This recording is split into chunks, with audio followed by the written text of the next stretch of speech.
Caros amigos, bem-vindos a mais um episódio de Hoje no Mundo Militar, um canal exclusivamente dedicado à discussão de temas militares atuais. Hoje no Mundo Militar Responde, episódio número 6. Neste vídeo, irei responder as perguntas mais relevantes e interessantes feitas no vídeo anterior. A lista completa das perguntas vocês podem encontrar na descrição. A primeira pergunta é a seguinte: por que os Estados Unidos perderam a Guerra do Vietnã? Não eram a maior potência militar naquela época? A Guerra do Vietnã é um evento que já começou a ser debatido aqui no canal através desse vídeo, e que em breve será retomado em novos vídeos. Mas respondendo diretamente à pergunta, os Estados Unidos venceram todas as principais batalhas travadas no Vietnã, desde o início do seu envolvimento direto em ações de combate, em 1963, até a data da sua saída definitiva, em 1973.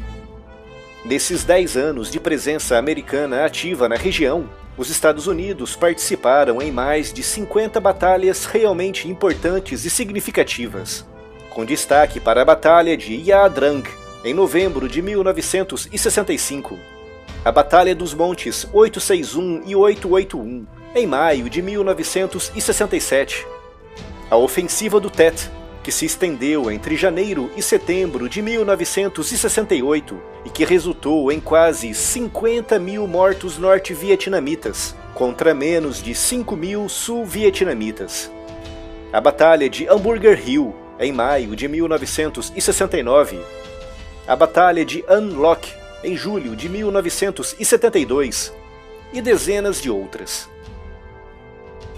Em praticamente todas as grandes batalhas onde houve participação de forças norte-americanas, a vitória esteve sempre ao seu lado. Durante esses 10 anos, foram mortos cerca de 58 mil soldados norte-americanos, contra cerca de 1 milhão de soldados norte-vietnamitas. Mas então, se os Estados Unidos venceram todas as batalhas e causaram tantas baixas no inimigo, por que perderam a guerra? O problema foi interno, com grandes setores da sociedade norte-americana contrários à guerra.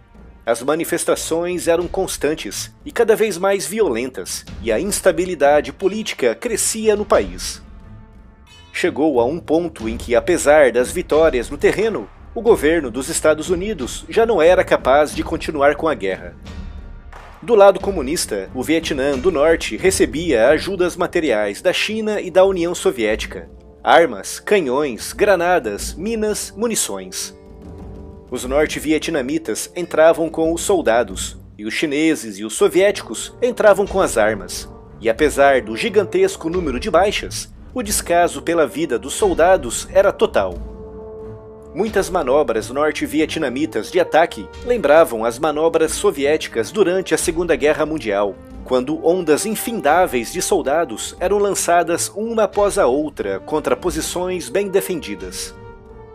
Há relatos de grupos de soldados americanos que, manejando um par de metralhadoras pesadas, devidamente equipadas com canos sobressalentes e munição de sobra, foram capazes de causar centenas de baixas no inimigo.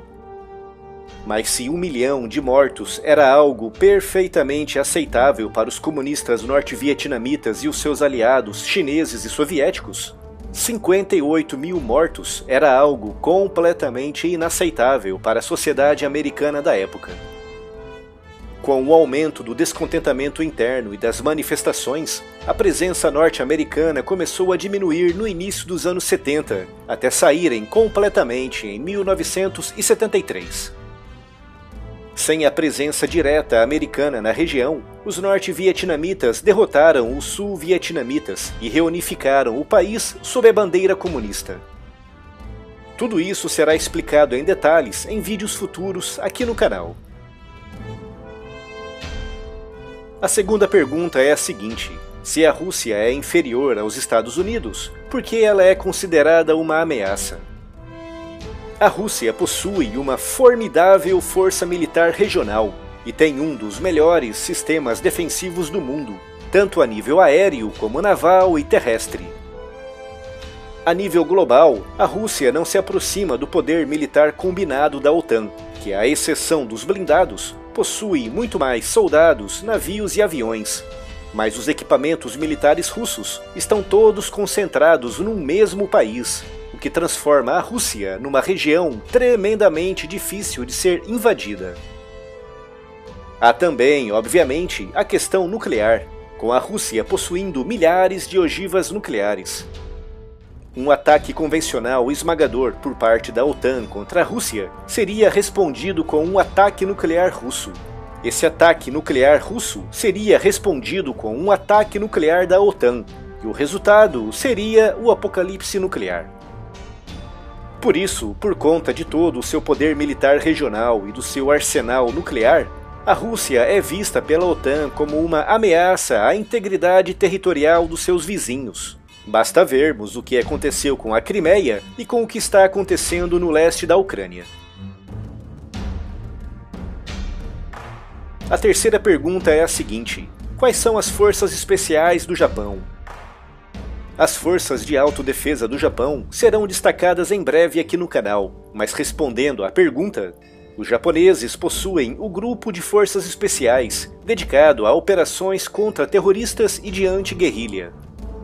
Foram treinados pela Força Delta dos Estados Unidos e é considerada uma das forças especiais mais bem treinadas e equipadas do mundo. Os detalhes serão dados em breve em vídeos futuros aqui no canal. A quarta pergunta é a seguinte: caso um país queira produzir um caça de sexta geração, qual seria a tecnologia que o aparelho deveria ter? Já existe esse tipo de conceito?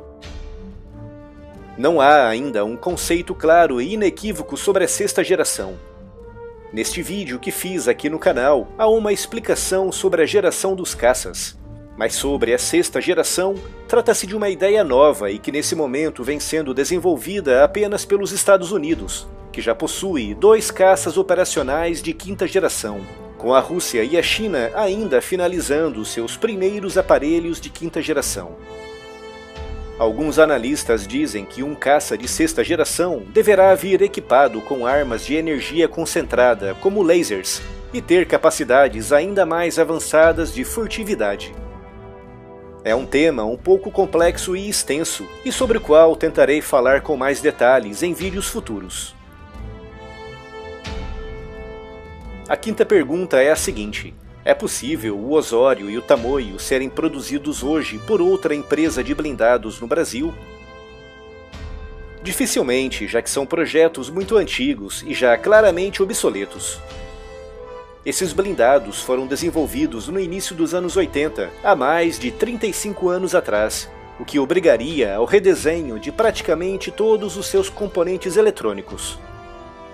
O próprio chassi já é obsoleto, já que hoje em dia os blindados utilizam ligas de materiais compósitos especiais e muito mais resistentes. Seria mais fácil, barato e prático iniciar um novo projeto do zero, já com base nas novas tecnologias existentes. A sexta pergunta é a seguinte: há alguma possibilidade da Alemanha reutilizar a tradicional doutrina militar prussiana? A doutrina militar prussiana, a qual o autor da pergunta se refere, foi criada por Frederico o Grande, que reinou entre 1740 e 1786. Essa doutrina envolvia o uso massificado de artilharia contra a infantaria inimiga e também o assalto rápido de unidades de cavalaria ligeira contra pontos mais fracos da linha inimiga. Como é óbvio, essa doutrina foi rapidamente copiada e aperfeiçoada por outros países, com destaque para Napoleão Bonaparte, que utilizou-a no seu exército algumas décadas depois. Essa doutrina evoluiu com o tempo e serviu de base para as doutrinas modernas de guerra móvel envolvendo a artilharia, os aviões e os blindados. A tradicional doutrina prussiana que o autor se refere na pergunta, envolvendo cavalaria ligeira e canhões, não é aplicável nos dias de hoje por motivos bem óbvios, mas ela deixou marcas bem visíveis até os dias de hoje em todos os exércitos do mundo.